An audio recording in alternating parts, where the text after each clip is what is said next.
Ça y est, l'enregistrement est reparti. Donc, merci. Désolé de ce petit contretemps. On va poursuivre avec, en projetant la présentation. Donc, j'ai fait la présentation détaillée du programme triennal d'immobilisation. On a vu que pour 2021, on prévoit pour 2 088 000 d'investissement. Et de ce 2 millions-là, il y aurait 912 900 qui est financé par règlement d'emprunt. On va emprunter 912 900. Vous avez le détail là, sur l'écran de 912 000 là, pour les projets que vous voyez. C'est des projets qui s'amortissent sur plusieurs années, donc sur du long terme. Prochaine diapositive, vous allez voir l'impact au niveau du service de la dette de la ville. On débute l'année 2021 avec une dette à 14 millions, 409 187. Comme je viens de le présenter, on va aller contracter des nouveaux règlements d'emprunt pour 912 900. De ça, on prévoit aussi un revenu de taxe spéciale pour le quartier Espace Nature qui va nous permettre de diminuer la dette de 121 366. Ça, en fait, c'est une résolution qu'on a adoptée. Lors du règlement d'emprunt, lorsqu'on a emprunté pour le développement du quartier Espace Nature, de la façon que c'est fait dans notre politique de développement résidentiel, pour nouveau développement, 40 des frais sont payés par la ville, 40 par le promoteur et un dernier 20 qui est soit à la charge des résidents ou à la charge du promoteur. Donc, quand on a fait le règlement d'emprunt pour développer ces rues-là, il y a une partie de ce règlement d'emprunt-là qui est payée par les résidents du secteur et donc, ça totalise l'ensemble des résidents des rues qui ont été développées à l'heure actuelle vont devoir payer 121 366. Donc, ce n'est pas la ville qui assume cette dette-là, c'est pour ça que ça va venir diminuer notre dette.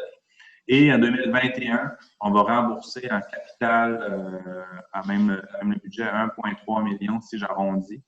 Ce qui fait que la dette à la fin de 2021 va être de 3 902 718. Si à la prochaine diapositive, si on regarde l'évolution de la dette, le Conseil municipal, lors de la planification stratégique, s'était donné des objectifs financiers, entre autres un objectif de réduction de la dette. En 2018, lorsqu'on s'est fixé ces objectifs-là, on était à 16 287 970 et on voulait passer de 2,5 millions jusqu'à 2021. Donc, vous avez une diminution. En 2019, elle est descendue à 15 610, 14 409, ce qu'on planifie pour 2020. Et à la fin 2021, avec tout ce qu'on vous a présenté comme investissement, on arriverait à une dette de 13,9 millions. Donc, c'est important là, dans la mise en contexte de savoir aussi que l'objectif qu'on avait se divisait en différents éléments. Là, on voulait réduire la dette. On voulait aussi se créer une marge de manœuvre en augmentant nos surplus qui étaient non affectés. Là, on avait 30 000 de surplus sur un budget de 8 millions, ce qui était pas suffisant. Et puis, on voulait s'assurer d'avoir un niveau de taxation qui suivait l'indexation, l'indice des prix à consommation. Donc, tout ça mis ensemble, ce qu'un conseil souhaitait faire pour être en bonne voie de réaliser, c'était d'un peu restructurer les finances municipales pour être en meilleure position. Donc, après 2022, on a des gros projets. J'ai parlé de l'aréna qui s'en vient. Il y a le projet de 132 qui va nécessiter des emprunts évidemment importants. Donc, c'est possible que la dette augmente. En fait, c'est fort probable qu'elle augmente après 2021. Mais ce qu'on souhaitait faire, c'est vraiment de prendre un meilleur contrôle de cette situation-là. Mais on sait très bien que ça risque d'évoluer. C'est possible que ça augmente un peu, mais en même temps, les revenus de la ville, la richesse foncière uniformisée, l'ensemble de la valeur de nos bâtiments aussi augmente. Donc, on va être en meilleure position financière, en bien meilleure position financière à fin 2021 qu'on l'était en 2018. Ce que je dirais, ce qui est important notamment de retenir avec cette partie-là. Maintenant, vous voyez la taxation, la tarification, ce que vous allez voir sur les comptes de taxes. Donc, la taxe générale, la taxe résidentielle était de 0,9845 sous du 100 d'évaluation l'an dernier. Elle va diminuer. Elle diminue de 6,9 comme j'expliquais. La valeur des maisons augmente de 6,9. On diminue le taux de taxation de 6,9 pour que une maison qui est augmentée au même niveau que l'évaluation va payer le même nombre de taxes. Taxe non résidentielle va avoir une légère diminution aussi pour refléter ça.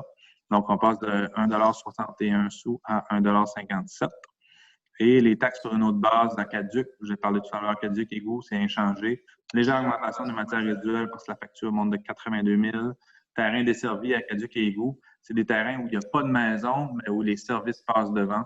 Il y a quand même un frais qui est chargé aux propriétaires des terrains parce que ce qu'on souhaite, c'est évidemment d'avoir des constructions sur les terrains le plus possible qui sont desservis parce que ça coûte quand même des frais à la ville pour ces infrastructures-là. Terrain partiellement desservi, donc des terrains où il y a juste l'Acadie, par exemple, qui passe dessus, mais sans maison. Au niveau des activités d'investissement, c'est le nouveau qui s'ajoute, la taxe spéciale pour le quartier espace nature. Ça doit se retrouver, en fait, dans notre règlement sur la taxation. Donc, ce qu'on prévoit, c'est que à chaque vente de terrain, les propriétaires doivent payer 168,88 $ du mètre linéaire en taxe spéciale. Maintenant, on vous a mis, pour illustrer un peu un tableau qui illustre les variations avec la nouvelle évaluation, le nouveau rôle d'évaluation. En haut, on a une maison moyenne, la valeur moyenne des maisons en 2020 était de 178 000. Avec le taux de taxation qu'on a vu, qu'on avait l'an dernier, la maison moyenne payait 1 752 $ en taxes foncières. Et puis, vous avez en gras l'augmentation de 6,9. Donc, la maison moyenne est passée à 190 282. Donc, cette même maison-là, elle va payer 1 752 en 2020. Il y a la seule augmentation qui est prévue au niveau des matières résiduelles, il y a un petit 5 $.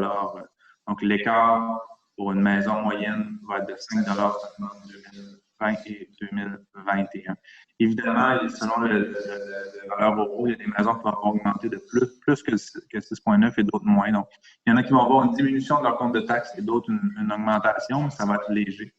Si la maison a augmenté plus, votre maison a augmenté plus que l'augmentation moyenne, bien, augmenter à 8,9 %, ça va avoir un impact de 38 $ sur votre compte de taxes. Puis au contraire, si votre maison a augmenté moins que la moyenne, ce qu'on voit dans le fond avec les écarts, c'est que ça va varier de 40-50 $ d'une maison à l'autre en fonction de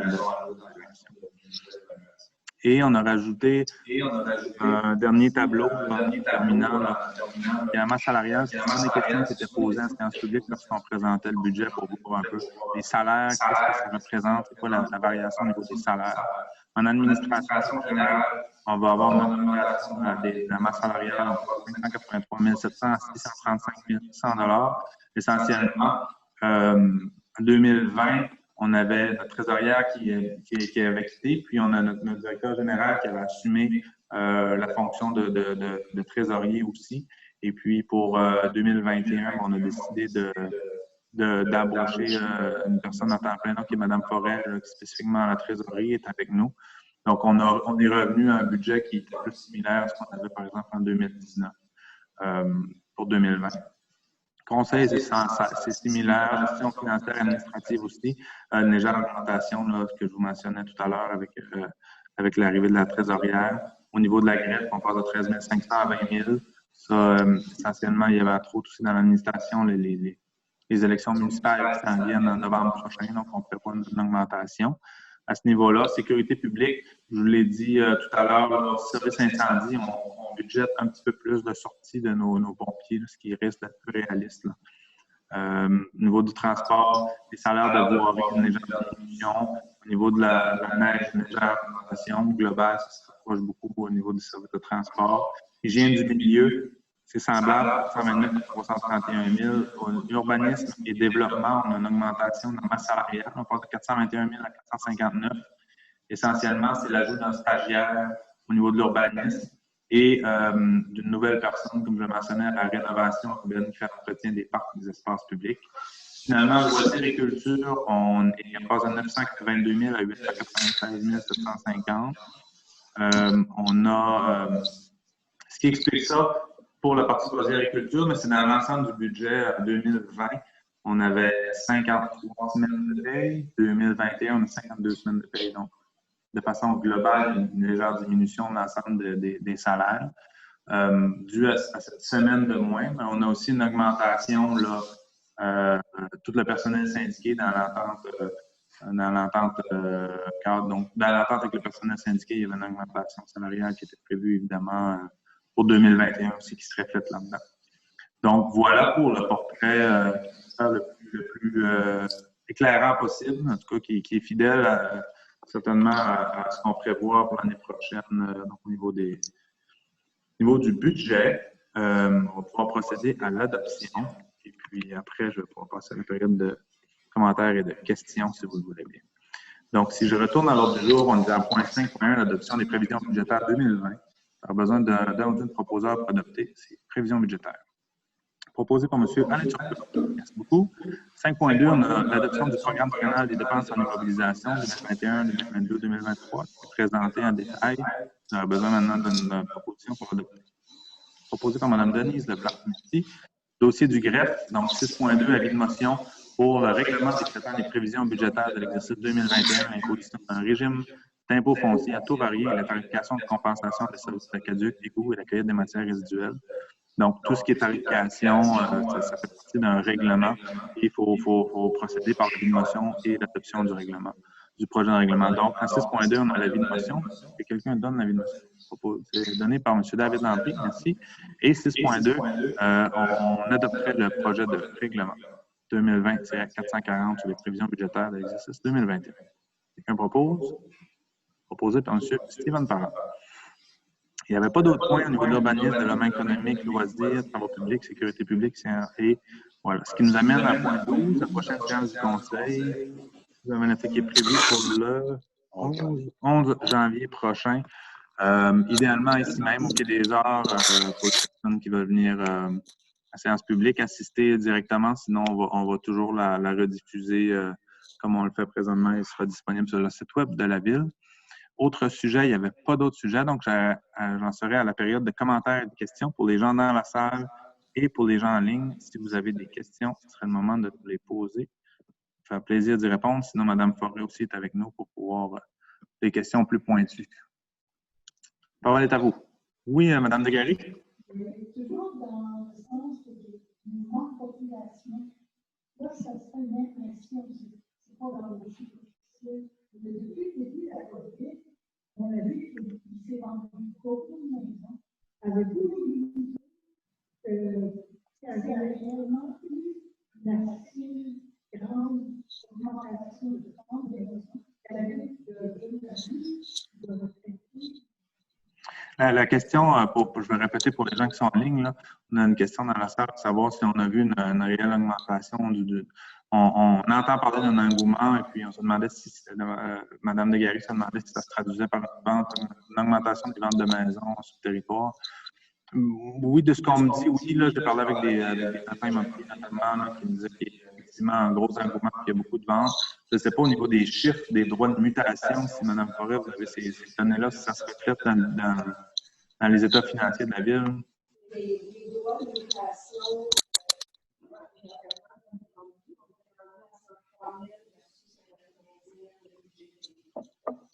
Mme Forêt dit qu'on a 103 000 de revenus en 2020 de droits de mutation. C'est les taxes de bienvenue, pour dire autrement, sur un budget de 90 000. Donc, on a une bonne année au niveau des droits de mutation. Puis, il n'y a pas eu de transfert de gros commerces. Des fois, il y a des entreprises ou des gros bâtiments, là, mais à ma connaissance, il n'y en a pas eu en 2020. Donc, c'est relié, entre autres, aux ventes de maisons. On a une année record depuis 2014. On a 20 permis de construction qui ont été émis pour 21 portes. On a un développement dans ces permis-là qui ont été construits. Donc, ça, c'est une année record depuis 2014 aussi au niveau de la construction résidentielle. Donc, il y a beaucoup de gens qui se construisent et il y a eu beaucoup de transactions. C'est très positif pour nous. Oui. Un commentaire, j'ai noté en général, il n'y a rien qui m'a frappé, sauf la mention électrification, notamment sur le terrain de golf, vous allez inviter, cela fonctionnera à l'électricité. Un camping. Oui.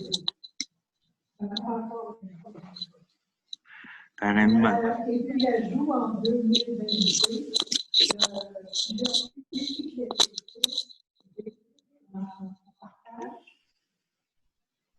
et ça sera à partir du site de la ville ou du cabinet ou des deux?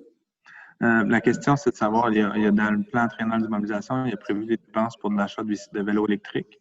2022, ça va être partout dans la ville. En fait, là, on a une station, là, on a un abribus qui est maintenant tout juste à l'est de l'hôtel de ville. Ça peut être un beau lieu. On n'a pas déterminé là, spécifiquement où on va mettre les vélos. Ça va être des vélos en libre service, mais assurément, le secteur où est l'hôtel de ville, on vise ce secteur-là. C'est possible qu'il y en ait au camping, mais ce pas des vélos qui vont être réservés au camping, là. Pas du tout. C'est vraiment pour l'ensemble de la population et des visiteurs qui viennent sur le territoire. Merci. Il y a d'autres questions dans la salle ou en ligne? Je ne vois pas de questions à l'heure actuelle en ligne.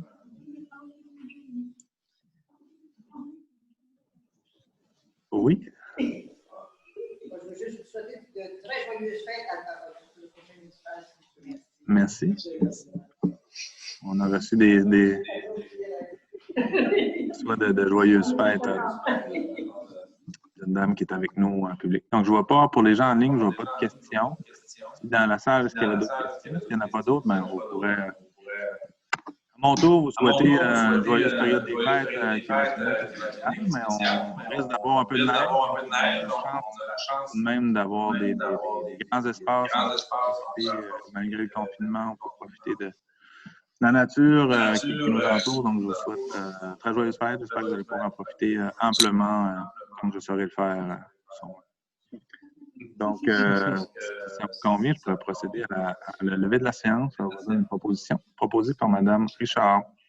Donc, merci beaucoup. Merci tout le monde en ligne. Et puis, merci M. Audette de la patience dans les aléas techniques. On y est arrivé. Merci, bon temps des fêtes.